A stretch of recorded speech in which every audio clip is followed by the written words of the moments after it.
Pessoal, então a gente tem dois tipos de furo, basicamente, um elemento estrutural de viga. Tá? Esse furo ele pode ser um furo vertical, tá? Com relação à altura desse elemento, que é no caso dessa primeira imagem aqui, ou ele pode ser com relação à largura, ali, um furo horizontal nesse elemento. Tá?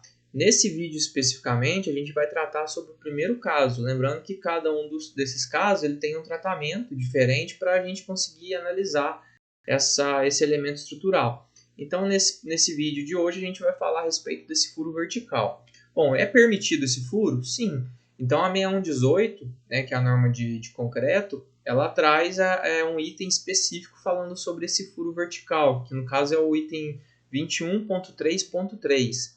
Tá? E essa imagem aqui é interessante, que eu já peguei ela lá do site da AutoQI, onde o pessoal fez um esquema aqui para ficar mais fácil de entender essa recomendação e como a norma trata essas distâncias que a gente tem que respeitar. Então, por exemplo, né, a norma fala que a distância entre a face do furo vertical até a face externa da viga, ela tem que ser de pelo menos 5 centímetros, tá?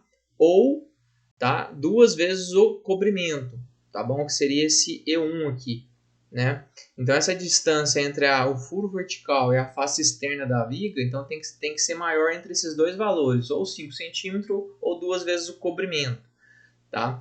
O diâmetro do furo, que é um dos itens importantes a ser respeitado, ele pode ser no máximo 1/3, né, da largura da nossa viga. Então, por exemplo, se a nossa viga tem 15 centímetros de largura, o diâmetro desse furo ele pode ser no máximo 5 centímetros.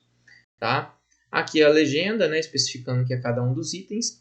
Lembrando que, né, no caso, se for necessário fazer mais de um furo, ou seja, ter um conjunto de furos nesse elemento estrutural, né, a norma aqui ela traz para a gente essa questão do conjunto de furos, que ele deve ser no mínimo de 5 centímetros essa distância E aqui, né, essa cota E que está no desenho, ela deve ser no mínimo 5 centímetros, ou o diâmetro do furo, tá?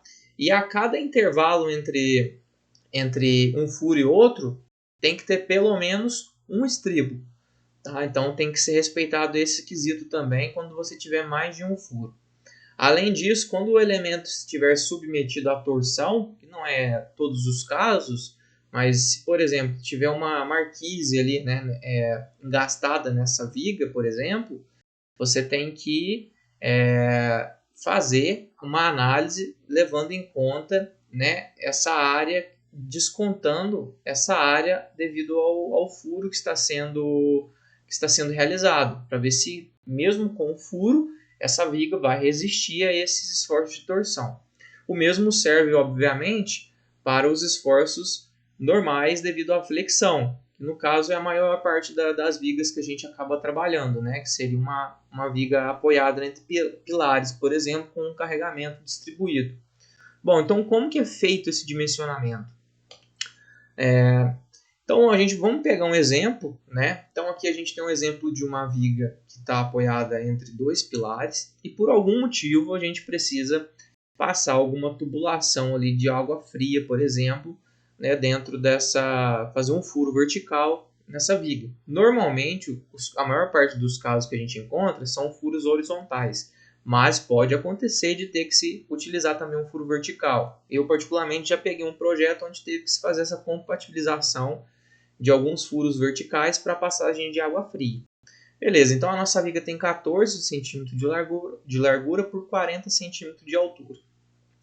Primeiro passo, qual que é a abertura máxima que essa viga pode, que essa abertura vai poder ter então, né? Que esse furo vertical vai poder ter? Bom, se a nossa viga tem 14 centímetros de altura, então esse furo ele vai poder ser no máximo 4,66 centímetros, que seria 1/3 de 14, tá? Arredondando aí para ficar um número inteiro, vamos trabalhar que no máximo a gente poderia ter uma abertura de 4,5 centímetros, tá? Próximo passo, então, para a gente conseguir fazer essa verificação, tá? É a gente, obviamente, pegar os esforços solicitantes nessa nossa viga. Então, você vai lá no TQS, né, no seu software, no Eberic, ou vai lá no F2, né, no diagrama que você tem de momento fletor, e também o diagrama de esforço cortante. Tá? Bom, então o nosso diagrama aqui deu um momento de 30 kN vezes metro. Tá? Um momento positivo aqui no meio da viga. Qual é a outra questão aqui? Onde deve ser posicionado esse furo com relação ao comprimento dessa viga? Bom, o que a norma aconselha, tá, é que a gente sempre opte por posicionar esse furo, tá, onde o diagrama ou o esforço cortante, né, seja o mínimo possível, tá, para você não ter problema com a biela de compressão lá do esforço cortante, tá, que é um caso aí que tem que ser levado em consideração, porque você está tirando uma área de concreto da sua seção transversal. Então isso impacta diretamente na resistência lá, principalmente da biela comprimida, né, para o que resiste ao esforço cortante, tá? Ou aos esforços desse cisalhamento nessa viga. Bom, então aqui, né, no nosso exemplo, onde a gente tem que posicionar esse furo? Exatamente onde a gente tem um esforço cortante mínimo, que seria no centro dessa viga. Ainda assim, né, a gente tem ali o esforço de momento fletor máximo. Tá? Então, se aonde foi posicionado tem o esforço cortante mínimo, a gente tem um esforço de momento fletor máximo. Então, é sobre ele que a gente vai trabalhar.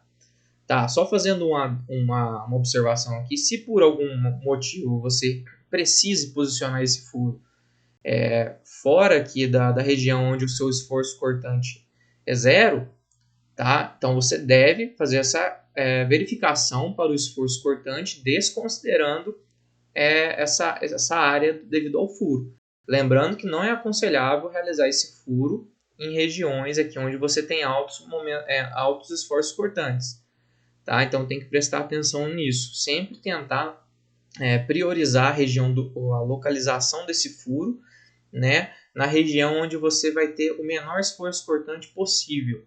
Tá? Então aqui no nosso caso é no centro da viga. Bom, próximo passo. Se a gente vai analisar, vai posicionar esse furo no centro da nossa viga, a gente precisa verificar se essa viga, se essa seção no centro atende no quesito a flexão, a tensão normal de tração e de compressão dessa seção. Tá? Como que a gente faz isso? Exatamente igual da seção bruta, quando a gente verifica a flexão simples numa seção bruta. A única diferença é que a gente tem que desconsiderar essa largura devido à área que está sendo feito o furo. Tá? Então aqui tem um desenho esquemático mostrando a região avermelhada como sendo a área da nossa seção efetiva, desconsiderando essa região, né, branca aqui, onde está com essa cota D, que seria essa largura do furo. Então a largura efetiva da nossa viga seria o quê? Seria o BW dela, que seria a largura total, menos esse diâmetro do furo.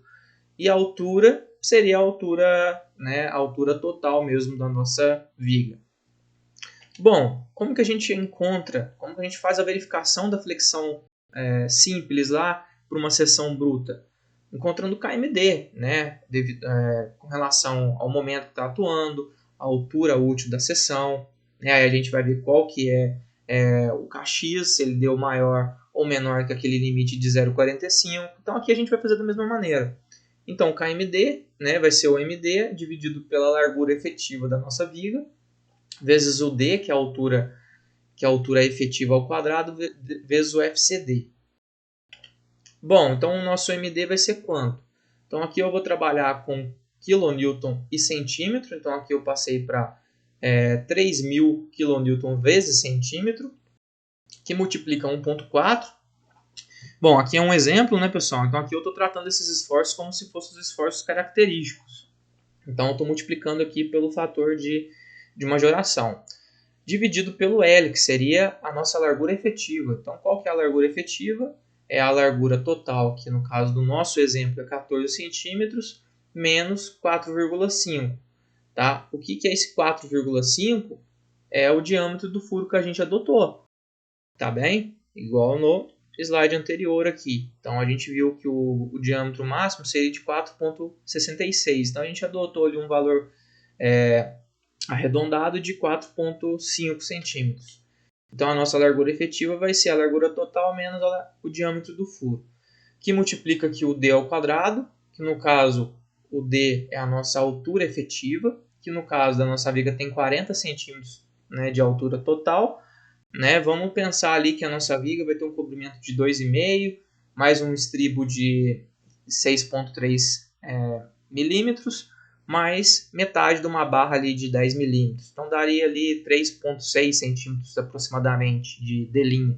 Então vamos arredondar aí até a favor da segurança para 4 centímetros. Então 40 menos 4, que é a altura útil, ao quadrado, vezes o FCD, que no caso é a resistência característica do concreto, dividido pelo fator de minoração. Então, no caso, vamos trabalhar aqui com um exemplo, né, de um concreto de 25 MPa. Então, seria aqui 2,5 kN por centímetro quadrado dividido por 1,4, que é esse fator de minoração.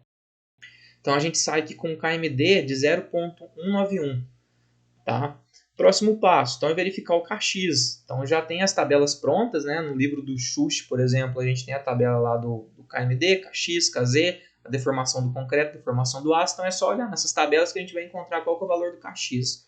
Ou tem a fórmula também, que dá para encontrar o Kx, o Kz.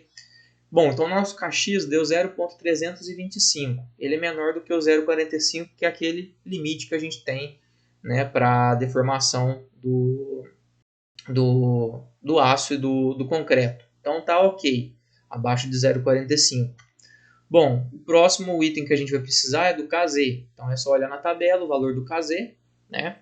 E como que a gente acha a área de aço, então, para essa seção? Então é o MD dividido por Kz vezes o D vezes o FYD, onde o MD é o mesmo que a gente utilizou anteriormente, né? É 3.000 kN vezes centímetro vezes 1,4, que é o fator de majoração, dividido pelo Kz, que a gente acabou de pegar esse dado, 0,8718, que multiplica o D, que é a nossa altura útil, que é aqueles 40 centímetros menos 4, então 36 centímetros, vezes o FYD, que é a resistência ao escoamento do aço, dividido por 1,15, que é o fator de minoração. Então, 50 kN por centímetro quadrado, dividido por 1,15.